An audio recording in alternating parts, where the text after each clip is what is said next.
Next to a single-track road is a small, dense woodland where sunlight dissolves to a dappled light, filtered through a canopy of trees. It seems hardly plausible that this serene space could have set the scene for a horrifying fable of torment that has persisted across the ages.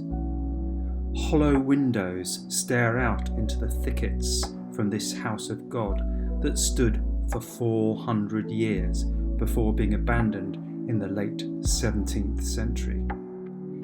Hidden close to the wild coast of North Norfolk, where sand and sea create a splendid illusion of peace and tranquillity, sits this crumbling church ruin in the grounds of Burnley Hall Estate, East Somerton, close to Winterton-on-Sea.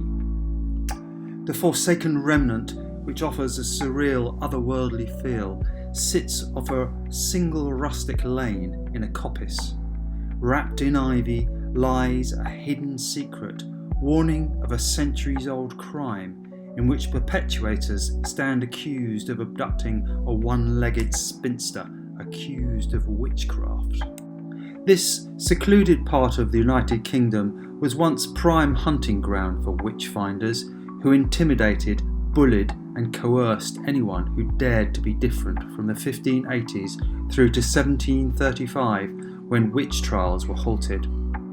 Activity peaked in the 1640s during the English Civil War with the notorious rise to power of witch-finder General Matthew Hopkins, who was noted for his vigorous pursuits, particularly in Norfolk in East Anglia, between the years 1644 and 1647. Hopkins and his associate John Stern were officially responsible for an estimated 300 witchcraft executions. The long period of state-sanctioned murder would have created a climate of fear and suspicion, an atmosphere that was probably amplified by the fevered war of religion. And in this far-flung corner of one of the largest counties in England, where judicial process may have been slow to reach, it's not impossible to believe that locals took the law into their own hands, lynching those they regarded with fear and suspicion. An old one-legged spinster with an understanding of herbal remedies would certainly have been a discernible target. The accused is said to have been forcefully abducted, kicking and screaming to the spot where she was buried alive.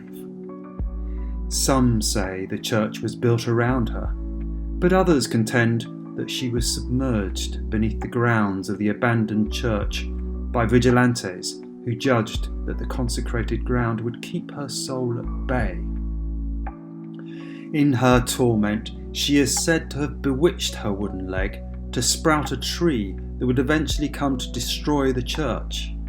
The mighty oak that now grows in its nave is said to be fused with the ghost of the accused that roams this place. Wraith-like monks are understood to stand vigil, preventing intruders from releasing her spirit, which, folklore says, might ensue if a visitor were to walk around the tree trunk 3 times. There are those that say that sudden traumatic death does not allow for a peaceful passing to the other world. The spirit's narrative is, if you like, caught off guard, and this sudden shock anchors the spirit to the place of death.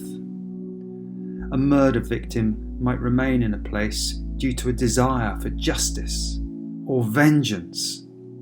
Some would argue that the intense energy of psychic trauma can be so powerful it soaks into the environment like an etching, leaving a scar on the fabric of space-time. The scar replays the event, and the spirit cannot rest until its death is avenged. The ghost is like a symbol of unfinished business, a story that refuses to end, and a pain so profound that it echoes beyond the grave. The vigilantes may have buried her in consecrated ground in the belief that her soul would be prevented from joining the devil. Christian writers and artists will have viewed pagan deities as demons, recasting Pan the wild and lustful god of nature, as a horned devil. And if nature has reclaimed this eerie place, as indeed seems to be the case, her untimely demise would, in the course of time, seem to have been redressed, to say the least.